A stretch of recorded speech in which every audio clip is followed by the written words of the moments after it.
Chapter 14. Marley opened her eyes but immediately shut it again when the light hit her eyes painfully. Her eyes felt tender and sore.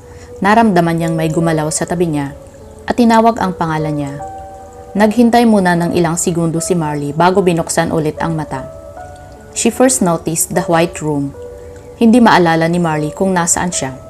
She felt disoriented and tired. Marley? The voice was hoarse and scratchy, but Marley recognized the voice. It was Darren. Tinignan ni Marley ang lalaki na nakatayo sa harapan niya at halata sa mukha nito ang pag-aalala. Anong nangyari? Tanong niya sa paos na boses. She unconsciously placed her hand on her belly, and something doesn't add up. Tinignan niya ang tiyan and she was shocked that it was now flat. My baby! Where's my baby, Darren? The last word came out a sob. Darren doesn't need to speak for Marley to know the answer. Umiling siya at ayaw tanggapin ang katotohanan. Darren looked at her sympathetically, pero hindi yan ang kailangan niya. She need her baby. Her body started trembling and she gripped the sheet tightly, as if it the only thing holding her together. She's breaking, and the pain inside her tearing her heart. She can't breathe. The pain is too much. The tears can't stop. Marley felt like she is going to die. Marley heard Darren calling her before everything turned to black. For the first time in his life, Darren felt useless. Wala siyang magawa kundi tignan si Marley habang kinakausap ng doktor. She refused his assistance at mas pinili nito si Daniel. Narito rin sa loob ng kwarto niya si Tito Martin at pati na rin ang magulang ni Darren. It was a punch in the gut, and it made him question why is he here, subjecting himself to Marley's stare, as if she's the only one who's hurting, as if she's the only one who lost a child. Ginawa namin ang lahat ng makakaya namin para mailigtas ang anak mo, Miss Ferrer, but the trauma and blood loss was too much, and there might be a number of the other reason, or maybe the pregnancy was never meant to be. Maybe it was not the right time. So please don't beat up yourself up. Please remember that everything has a reason. And when time comes that you wanted to have a child, I see no reason that will hinder it. Paliwanag ng doktor bago sila iniwan upang bigyan ng pagkakataong mag-usap. Nakakabinging katahimikan ang namagitan sa kanila bago naglakas loob na magsalita ang ina ni Darren. Lalabas muna kami upang hayaan kayong magkausap na dalawa, saad ng ina at tumayo. She gave Darren and he understood it. Hinila nito ang ama ni Marley na ayaw iwan ng anak. Pero sa huli ay napapayag ito ng ina na hayaan muna silang mag-usap na dalawa. Naiwan silang dalawa at hindi nag-abalang tumayo si Darren sa kinauupuan. He's shaking and he hated Marley to see him vulnerable. Darren take a deep breath, trying to compose himself. So I guess this is it? Marley said in a low voice. Napakunot noo si Darren. And what does it even mean? You don't need to pretend, Darren. Dapat hindi ka na narito. Wala ka ng dahilan pang lumapit sa akin. Marley's eyes was shining with tears, but she refused to let it fall. Darren hated to see her like this, and wished he was beside her instead of sitting in this couch. He hated the distance between them. He wanted to wrap her on his arms, and both of them grieved of the child they've lost. Sa oras na makalabas ako ay kukunin ko lahat ng gamit ko sa bahay mo. I will make sure it will be the same before. I will never leave a hint that I stayed there, she said without looking at him. Mabilis nang napatayo si Darren at nakalapit kay Marley. Hinawakan niya ang magkabilang ulo nito at iniharap sa kanya. No, hindi mo gagawin yan. Mananatili ka sa bahay ko at wala akong pakialam sa desisyon mo, he said in the steely voice. Inalis ni Marley ang kamay ni Darren sa kanya at siya na mismo ang kusang humarap dito. She bit her lower lip para lang huwag maiyak. The ache of losing her child still throbbing inside her, and Darren's handsome face doesn't help at all. Dahil alam ni Marley na imposible ay patuloy pa rin siyang umaasa na magiging masaya sila ni Darren kasama ang anak nila. Matutupad ang pangarap niyang magkaroon ng sariling pamilya. And it was taken from him. And Darren reminded her of someone she'd lost. How can you be cruel, Darren? I need some space to think, to mourn. And you are the last person I wanted to see. She tried to steal her voice but instead it came out as a sob. Nagtagis ang bagang ni Darren sa narinig. Gusto niyang sumagot dito at saktan ito gaya ng ginagawa ngayon ni Marley sa kanya. Pero pinilit na lang ni Darren na intindihin ito. He knows there's an invincible bond between a mother and a child. Her pain must like 10 times compared to him. But it doesn't mean that he's not hurting at all. I will give you space you want, Marley. Pero pag dumating ang araw na kailangan na nating mag-usap, gusto kong bigyan mo din ako ng pagkakataon. Marami akong gustong sabihin sa'yo. Pero hindi pa ito ang tamang oras, he said sternly. Marley knows a no is not an answer he's going to accept. She nodded, wanting the conversation to end. They will talk, but it doesn't mean she needed to stay in his house. It held too much memories and she's not a masochist. What are you doing? Darren's voice boomed inside her room. Hindi ito pinansin ni Marley at nagpatuloy sa pag-iempake. Malapit na siyang matapos at alam niyang makakapaghintay si Darren ng sagot niya. Kung alam niya lang na ngayon ito babalik ay sana maaga siyang nag-impake at babalikan na lang ang iba. Marley? There is a warning on his voice and Marley forced to face him. I'm packing. Dapat ay matagal ko nang ginawa. If I know na babalik ka kaagad ay matagal na sana akong nakaalis dito sa bahay mo. Kung hindi ko pa narinig kay Manang, hindi ko malalaman na ngayon ka darating. You tricked me, she accused him. No need to stay here, wala tayong dapat pang pag-usapan. Mabilis na nakalapit si Darren sa kanya at mahigpit na nakahawak sa magkabilang braso niya. He looked so mad, but Marley noticed something. Behind his glare and bearded jaws, he looks tired, even aged a little. Gone now the clean-shaven and trim hair. She never seen this Darren before, and to Marley's shock, she felt emotion she's been holding back because of anger and guilt. Guilt? It was later she realized it was not Darren who should feel guilty but her. Hindi man sabihin ni Darren, alam ni Marley na sinisisi siya nito sa pagkawala ng anak nila. She's also my child, so don't think for a second that you're the only one hurting here. And the last time we spoke, I asked you that we will talk. Now, forget about packing. And we will having this long-awaited conversation. Umiling si Marley. Hindi niya maintindihan kung bakit nagkakaganito si Darren. Nag-usap sila bago ito lumabas ng bansa para sa isang deal na kailangan nito. She accepted his offer to stay here dahil akala niya isang buwan ito mawawala. Pero isang linggo pa lang ang lumipas ay narito na kagad si Darren. Wala na silang dapat pang pag-usapan kahit ang kaugnayan nilang dalawa ay natapos na nang mamatay ang anak nila. Marley, please. Hindi alam ni Marley kung dahil sa please or sa mahinang boses nito kung bakit siya napapayag nito. She just found herself nodding. Okay, sagot niya. Naupo silang dalawa sa gilid ng kama. Pero ilang sandali lang ay tumayo ulit si Darren at naisuklay ang kamay sa buhok nito. Darren felt so much emotions that he doesn't know where to start this long-awaited conversation. Hindi akalain ni Darren na ganito ang dadatnan niya matapos mag-close ang deal sa isang malaking kumpanya. He is exhausted and planned to sleep after coming home, not to start a conversation with a headache and jet lag. He might say a word that he will regret in the end. He needed to clear his head, but Marley wasn't going to give him that. I'm sorry, he said, as it was the words that keeps running on his mind. No, umiling si Marley. I should be the one saying sorry. I was selfish, Darren. Hindi ko iniisip na hindi lang ako ang nawalan. I don't even know if you mourn our daughter properly. I'm so sorry. But if only I rush you to the hospital instead of letting my anger get the best out of me, then maybe our daughter should be able to make it. Yes, no, maybe. We can't be sure of anything. You act like any man in your situation, protecting me, and maybe the doctor has a point. Maybe it was not the time, sagot ni Marley. Darren stepped closer and Marley shook her head. His smell reached her nose. the same smell that stopped her nightmare.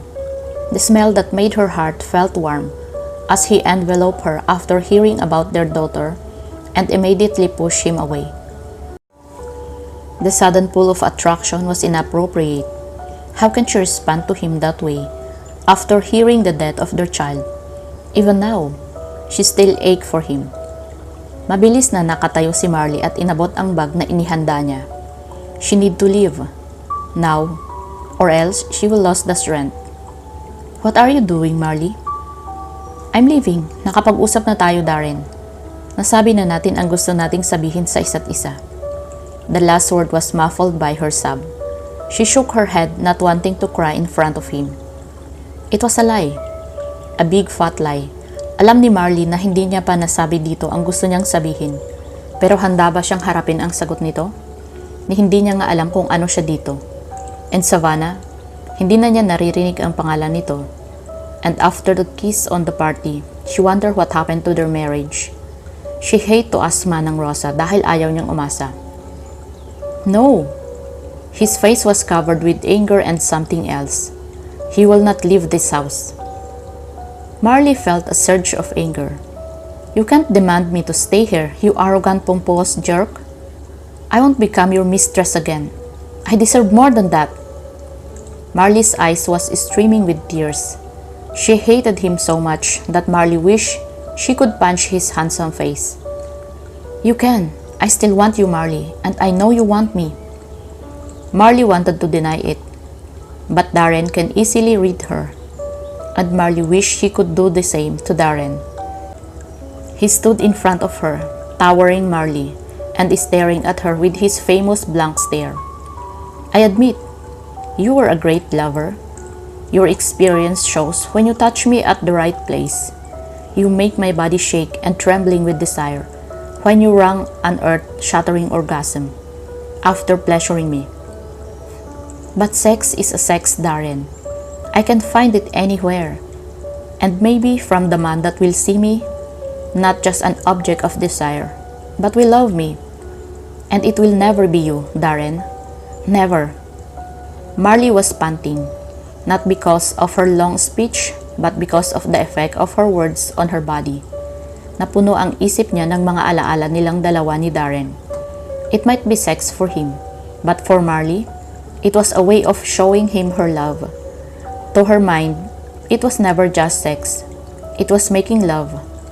Heart, body, and soul. She gave everything to him, but it wasn't enough. Darren looking at her as if wanting to beat her head off. His expression changed. Huli na bago maintindihan ni Marley ito. Kinarga siya ni Darren at inilagay sa gitna ng kama. Sinubukan ni Marley na magsalita pero nawala ang boses niya nang angkinin ni Darren ang labi niya. It was rough and hard, a sort of punishment, pero tinanggap ito ni Marley.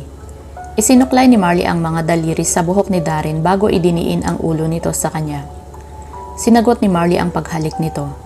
Alam niyang ito na ang huling pagkakataon na mahahalikan niya si Darren. Kahit gaano niya kamahal ito, ay hindi siya mananatiling kabit nito. Pareho silang habol ang hininga nang maghiwalay ang mga labi nila. Nanatili pa rin si Darren sa taas niya at kahit medyo nabibigatan si Marley, ay hinayaan niya lang ito. He stared at him for a long time, but his eyelids was kept on falling. Isiniksik ni Darren ang mukha sa leeg ni Marley at ramdam niya ang mainit na hininga nito. He kissed her there, biting her ear and sucking the spot behind her ear. He stopped and Marley waited. Ilang sandali pa ang lumipas ay naroon pa rin at hindi umaalis si Darren sa taas niya. Tinulak ni Marley ang lalaki at pagkatapos ng ilang beses ay naalis niya ito sa itaas.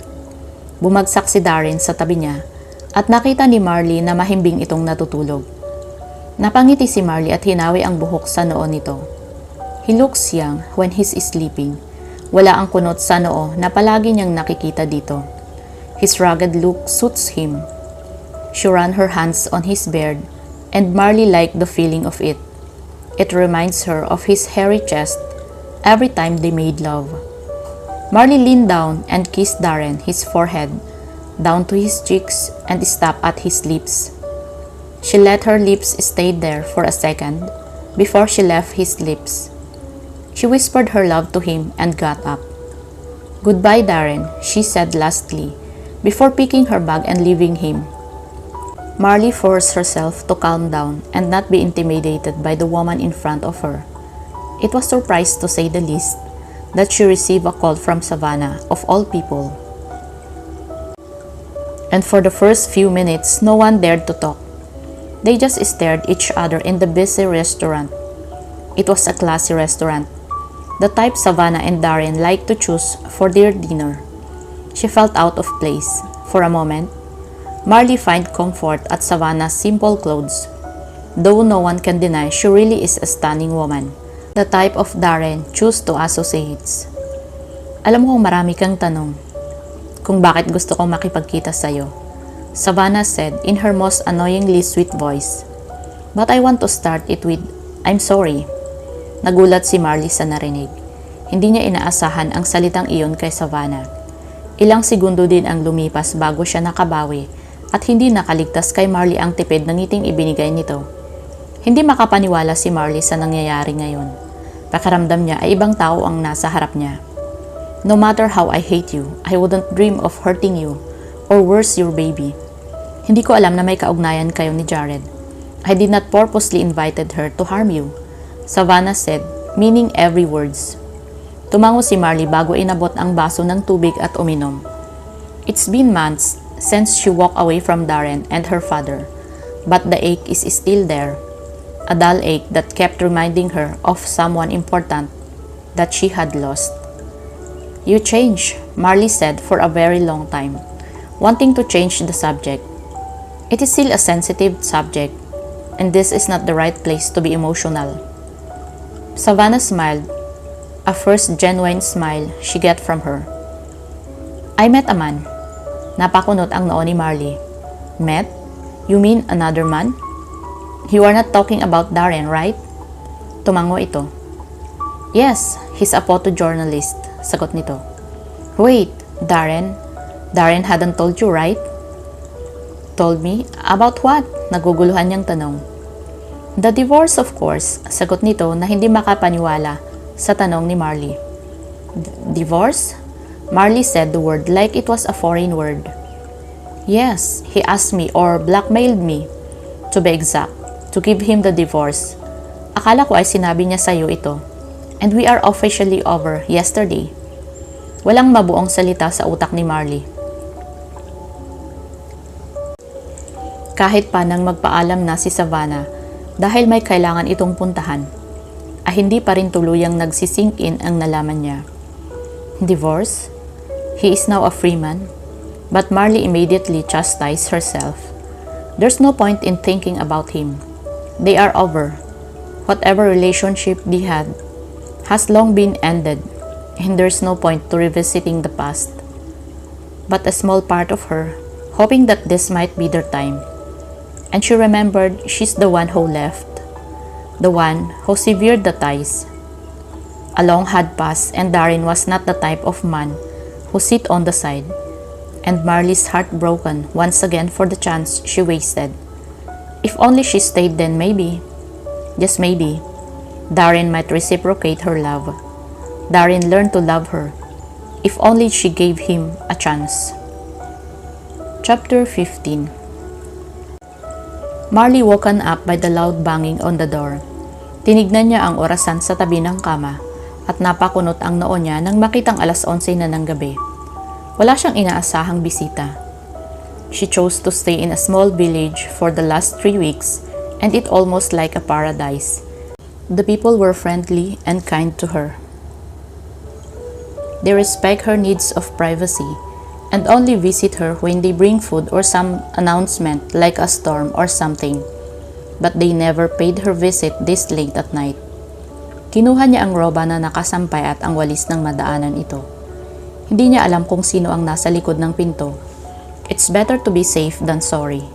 Hindi niya pinansin ang sunod-sunod na pagkatok at imbes ay maliit na hakbang ang ginawa niya. Mahigpit na hinawakan ni Marley ang walis at hinawakan ang doorknob. How she wished that the door has a peephole. Pinihit niya ang seradura at binuksan ang pinto. Nakataas ang kamay ni Marley at handang ipagtanggol ang sarili gamit ang hawak na walis nang makita ni Marley ang hindi inaasahang bisita. For a moment, she lost the ability to talk. Nakatayo lang siya at nakatitig kay Darren. Darren, on the other hand, was surprised by Marley's welcoming. Nakataas ang braso nito at nakahandang ipagtanggol ang sarili laban kay Marley. "Just what the heck are you doing, Marley?" Galit na tanong nito. Parang natauhan si Marley nang magsalita ito at ibinaba ang kamay. Mahigpit niyang hinawakan ang walis dahil natatakot siyang magkusa ang mga kamay na abutin si Darren. Napasinghap si Darren nang umihip ang malakas na hangin at doon lang napansin ni Marley na yakap-yakap na nito ang sarili. It was a cold night, marahil ay dahil sa malakas na ulan kanina. "Aren't you gonna invite me?"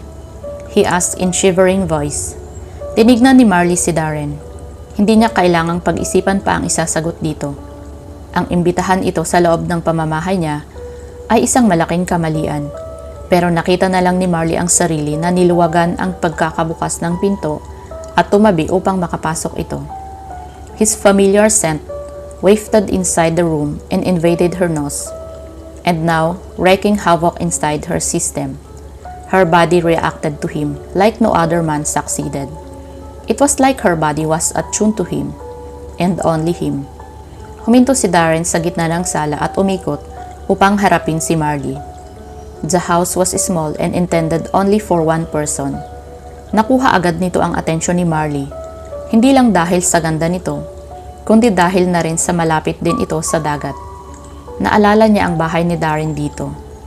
For the last few weeks, she spent her mornings swimming on the beach. Sometimes, she lay on hammock and listened to sound of the waves. It never failed to calm her, specifically after visiting her daughter's grave. Pinili niyang itabi ito sa ina, ang tita niya, para hindi niya ito nag-iisa sa malawak na sementeryo. It gave her a sense of peace, knowing that her mother and aunt will take care of her daughter in heaven. But the calming sound of the waves this time had failed to soothe her nerves. "You were hard to find, Marley." Darren's voice carried across the room. He was standing immaculately on his black Henley and black jeans. Marley noticed that he lost some weight and his hair grown longer than the last time she saw him. Even his stubble had now grown into beard. Pero ang kaibahang napansin ay hindi nakabawas sa kagwapuhang taglay nito. Hindi alam ni Marley na bagay pala ang rugged look dito. "Yet, you still managed to find me." "How?" tanong niya. Lumapit si Darren sa kanya at pinilit si Marley na manatiling nakatayo sa harap nito at huwag ipakita sa lalaki ang epekto ng pagkakalapit ng katawan nila. Nang magsimulang bumuo ang sari-saring imahe sa utak niya, ay mabilis kaagad itong binura ni Marley. This is not the right time for her to conjure those erotic images, no matter how attractive and sexy the man in front of her. It doesn't matter. What matters is, how can you live like that? Wala ka man lang pasabi? Nagulat na lang ako na wala ka na sa bahay. You've been missing for 2 days and we received no call from you during that time. We even called the police and it might be a series of long search kung hindi ka tumawag. We've been looking for you for 2 days. And the only words you can give us was, "I need some time." How can you be so selfish, Marley? His body is shivering. But this time, it's not the cold but the anger he felt. "I was not. I did said goodbye to you." She's trying to defend herself pero pinutol kaagad ni Darren ang sasabihin niya. "True letter that I only found out after you called." Putol ni Darren. "You didn't have the decency to say it to me personally. You just sleep out while I fall into exhaustion because of the mess that you've caused." He was sitting mad, or maybe that was an understatement. "It was self-preservation, Darren," she countered. "I'm afraid that if I don't leave at that time, I will lose the strength to live, and it will be the same once again. You will only see me as the object of your desire, and nothing more. I want more, Darren." She stepped back, putting some space between them.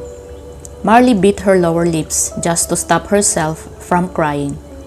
Hindi niya alam kung bakit hindi niya magawang tumayo upang harapan ito nang hindi nagpapakita ng emosyon.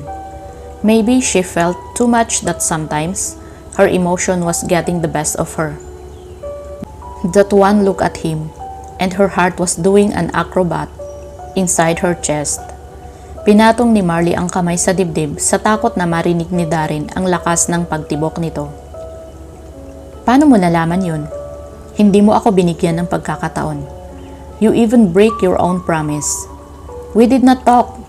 I'm so mad right now that I wanted to strangle you. Dapat ay tapos na to.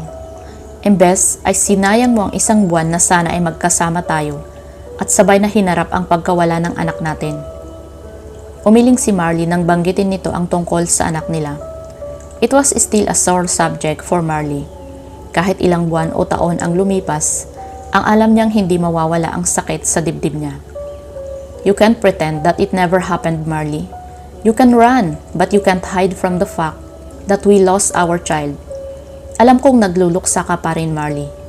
Pero habang ginagawa mo iyon, ay itinataboy mo ang ibang taong nagmamahal sa'yo. Marley shake her head once again. No! Stop it, Darren. You don't have the right. Hindi mo minahal ang anak natin. Para sa'yo ay isa lang siyang responsibilidad. Hadlang sa pagpapalago ng negosyo mo. Sa isang iglap ay nasa harap na ni Marley si Darren. His body was trembling in anger. He wanted to walk out and leave her alone. Hindi niya kailangang manatili dito at tanggapin ang mga salita nito. He will find a way to bring her home. He wanted to do that until he realized something. Marley is trying to hurt him so that he will leave her alone. Kumalma si Darren nang maisip iyon. Sabihin mo kung ano mang gusto mong sabihin. Pero hindi ako aalis dito kung hindi kita kasama. I miss you so much, Marley. His last word was spoken gently in her ear. She pushed him, pero parang pader ito at hindi man lang natinag. That's talking. I'm more like an itch you want to scratch, but I'm not gonna be your kept woman again. Kung papasok man ako sa isang relasyon, yun ay mahal ko yung tao at mahal niya ako. Hindi dahil lang sa katawan ko, o kaya kung ibigay sa kama. I won't settle for less, she said firmly. Hinapit ni Darren ang bewang ni Marley. Napasinghap si Marley sa pagkakalapit ng katawan nila. She felt his massive erection and his hot body. Her body immediately reacted and her heart thumping inside her chest. His scent, his familiar scent, made her ache for him. She wanted to kiss him, hug him, made love to him, lay beside him. She missed the man so much. The love she felt for him didn't diminish even a little bit, no matter how she tried to forget him. You think I will go through this length if I just want some release? Kung yan ang ahabol ko, hindi ko kailangang magpakahirap na hanapin ka. There are many women who are willing to share my bed. Walang magbabawal sa akin dahil malaya na ako, Marley. And I know you already knew it. But still you keep on hiding. Hiding from me. Hiding from what you really feel. Marley looked straight into his dark eyes. It held so much emotion and Marley was the one who shifted her gaze. Hindi mo alam ang nararamdaman ko, Darren. Saad niya nang hindi tinitignan ang lalaki. Darren smiled like her statement was a challenge to him. He put his finger under her chin and made her look at him. You still love me, Marley, he answered without hesitation. No? Her automatic response. Yes, you do. And stop denying it, cause it doesn't feel good at all. I knew it, Marley, because for a long time, I kept denying to myself that I don't love you, that the only thing between us was pure lust, that I only wanted your body, and maybe it was the novelty of a new woman. But I should know better. I should know that I wouldn't turn my life upside down just for sex. Darren smiled like a heavy burden has been lifted from him. Ilang beses niyang inulit ang mga salitang iyon sa isipan niya, pero ngayon pa lang ito lumabas sa bibig niya. Many nights, he laid lonely on his bed, regretting that he hadn't said the word before. He loved her. Hindi makapaniwala si Marley na mahal siya nito. Dapat ay maging masaya siya. Ilang beses niyang hiniling na mahalin siya ni Darren. Ngunit bakit hindi niya magawang maging masaya? Tinignan ni Marley si Darren. He was looking at her, as if waiting for her to respond to his declaration. Or did he? Said he loved her? Did he said the 3 magic words? You don't need to say it now, saad nito nang hindi nagsalita si Marley. Alam kong marami akong kasalanan sa'yo. Give me a chance to prove myself. I know you love me, Marley, but I won't force you to say those words. Darren said patiently. Itinaas ni Marley ang ulo at tinitigan si Darren. Bakit hindi niya kayang paniwalaan ang sinasabi nito? He hurt her, but Marley already forgave him. So what's the other reason? If what you said was true, then you had a funny way of showing it. Itinapon mo ako na parang basura at hindi man lang pinaniwalaan ang paliwanag ko. I may be a whore you pick on the street, but I deserve to be heard. You owe it to me, Darren. Marley beat his chest again. You fuck me, she beat his again. Use me. And again, you hurt me. And it was more painful than Jared's abuse. You know why? Cause I loved you. Kahit anong pigil ko sa sarili ko ay minahal pa rin kita kahit bawal. Kahit alam kong kahibangan ay umasa ako. Kahit ngayon naroon pa rin ang nararamdaman ko para sa iyo. Hindi ko magawang maging masaya sa sinabi mo dahil nangingibabaw ang takot kong masaktan ulit. At ayaw kong maramdaman ulit ang sakit na pinaranas mo noon. Tinalikuran ni Marley si Darren upang itago ang mga luha sa mga mata nito. Pero pinigilan siya nito. Pinahid ni Darren ang mga luha sa mata ni Marley. He deserved more than a punch from Marley. He wished he could beat himself right now for hurting her, for making her cry. He did not deserve her. She's too good for him. But he knew that no one will love Marley more than he loves her. I'm sorry, Marley. I was a fool to believe a piece of paper. You told me the truth. Instead of believing you, I thrown you, hurt you. My only reason at that time was that I was scared. Yes, I was scared and stupid. I love you, but risking the company that was funded by generations of my family scared me more. And when the opportunity was presented to me, I grabbed it without thinking that I hurt you. And you may not believe it, but I was hurting too. I tried to justify my action by thinking that it was just sacrifices I need to do. Daniel was the one who stepped up first, and she paid a hefty price. She suffered an abuse from Marshall. He opened up. I did not know, she said, sounded shocked. How could you? We never talk. I take and take without giving you anything. You were right. I fuck you, use you, hurt you.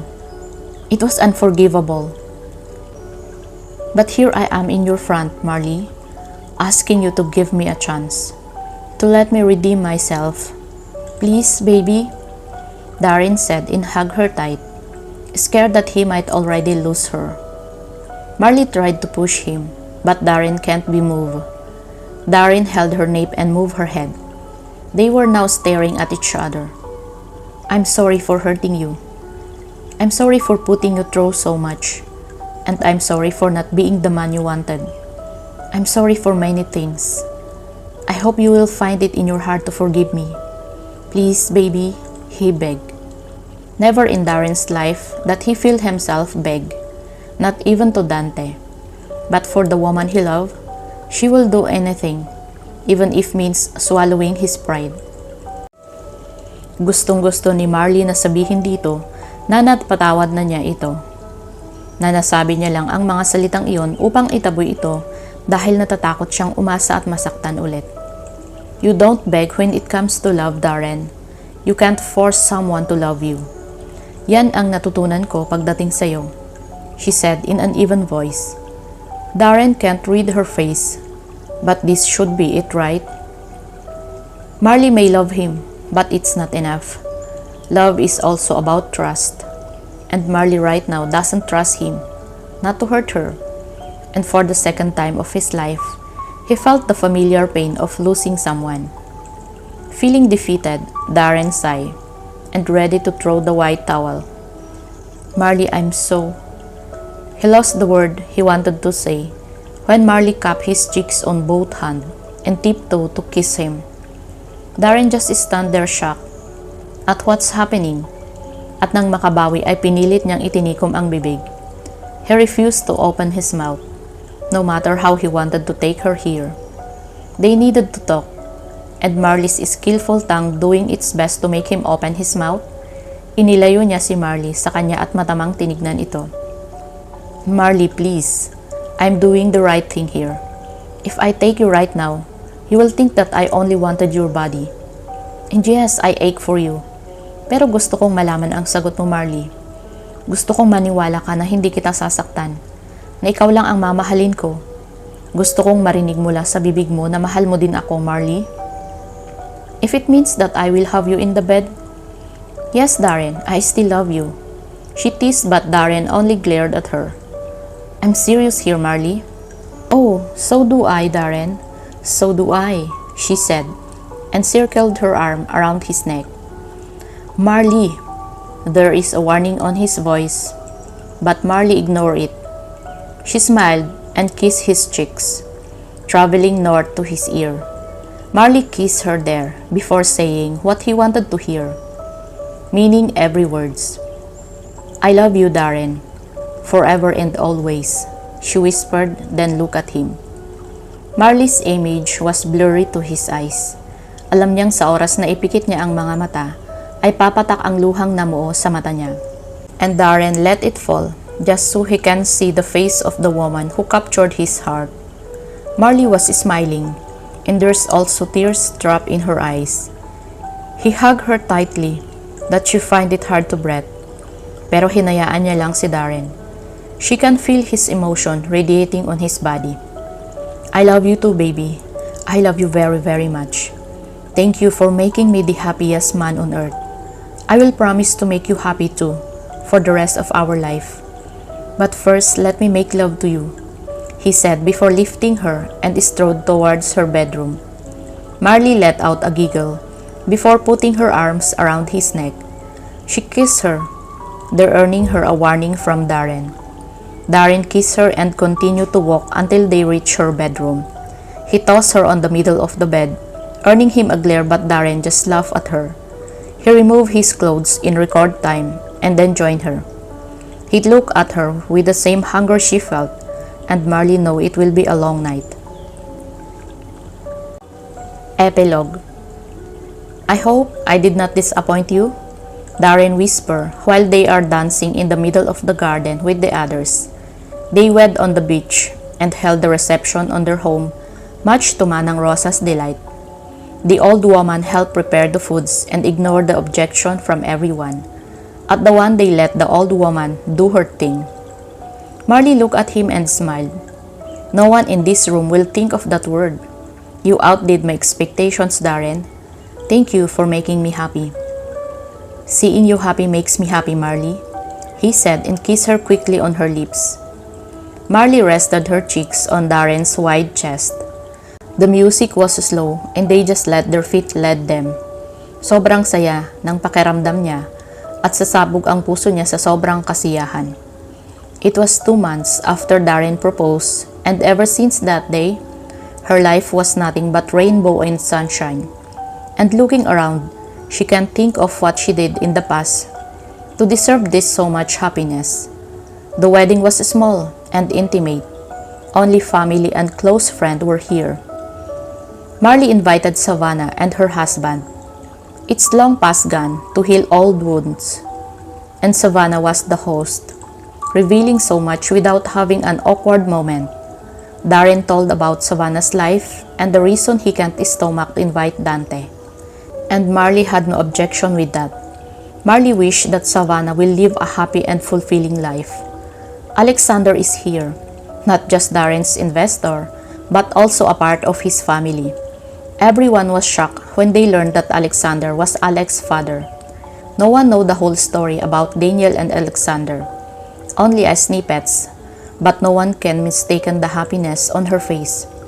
She's glowing, and Marley had a hunch that just like her, Danielle might also be pregnant. "Keep doing that, and you will find yourself leaving your party early," he said in painful voice. Marley looked at him. "What?" Marley asked innocently. Even in her thick wedding dress, she can feel his erection. Alam niyang hindi pa sila makakaalis hanggat hindi pa nahahati ang cake at nakapag-toast, kaya naman ay mas idinikit niya lalo ang katawan. She just wanted to tease him. Narinig niya na nagmura si Darren at nakita niya lang ang sarili na karga ni Darren na parang sako ng bigas. Natawa siya nang makita ang reaksyon ng mga bisita nila. Yung iba ay natatawa maliban sa ina ni Darren na hindi makapaniwala sa ginawa ng anak.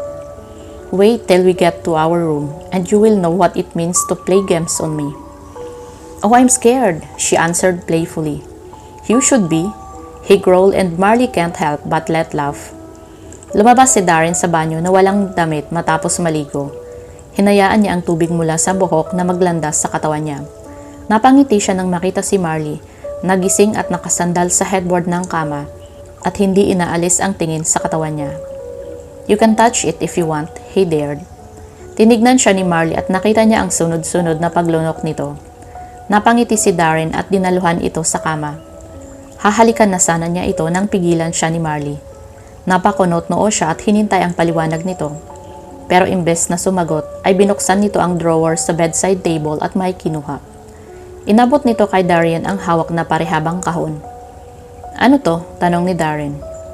"Alam kong hindi natin napag-usapan ang tungkol dito, pero sana magustuhan mo ang wedding gift ko." Mas lalo lang na-curious si Darren sa sinabi nito. Tinanggal niya ang nakataling ribbon bago binuksan ang kahon. Pansamantalang natahimik si Darren sa nakita. Para bang may bikig sa lalamunan niya at hindi siya makapagsalita. "Darren, magsalita ka please," kinakabahang wika ni Marley. Tinignan ni Darren si Marley bago siniil ng halik. "Akala ko ay wala nang makakapantay sa kasiyahang naramdaman ko kanina. Pero mali ako. I can thank you enough for giving me this precious gift." "Hindi natin napag-usapan to, Darren. Sandali ka ring natahimik. Akala ko ay hindi ka pa handa." Umiling si Darren at pinakatitigan si Marley. "I can't speak because of the happiness I felt, Marley. I'm going to be a father and I will be my best to make you and our child happy." "I know you will. I promise to be the best mother and wife to you and our child." There's no question to that. And Darren sealed their promise with a kiss. The end. Salamat po sa pakikinig.